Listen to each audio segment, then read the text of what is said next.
Hi everyone, welcome back to this channel. So in today's tutorial, let's see how can you reset your KitchenAid dishwasher KDFE104 error, and also what can you do for your control panel and power reset.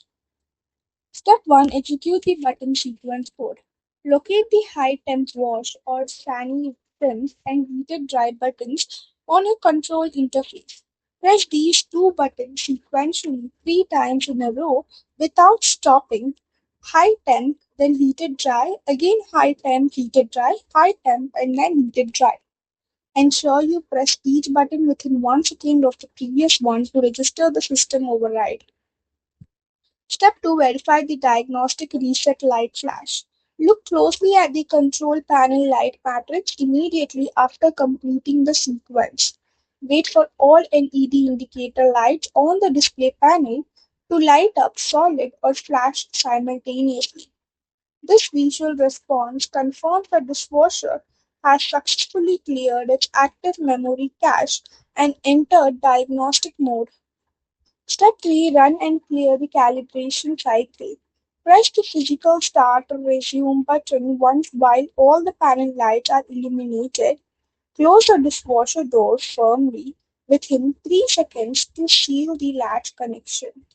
Let the machine run its automated rapid diagnostic rinse cycle for 5 to 10 minutes to test internal sensors and clear historical error codes. Step 4. Execute a hard power reset. Stick to this step if your touch keys are completely frozen, unresponsive, or unlit. Open your home central electrical fuse box and flip the dedicated dishwasher circuit breaker to the off position.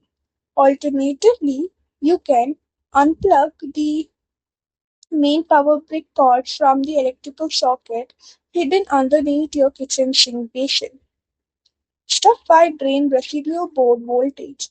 Leave the dishwasher completely disconnected from all electrical power for at least 5 minutes. Press the physical power or start buttons on the dead panel once or twice to pull out any residual current stored in the control board's internal capacitors. Turn the circuit breaker back on or plug the power cable back into the wall to reboot the operating firmware. So that's all for the video. Thank you for watching. Don't forget to like, share, comment, and also do hit the subscribe button.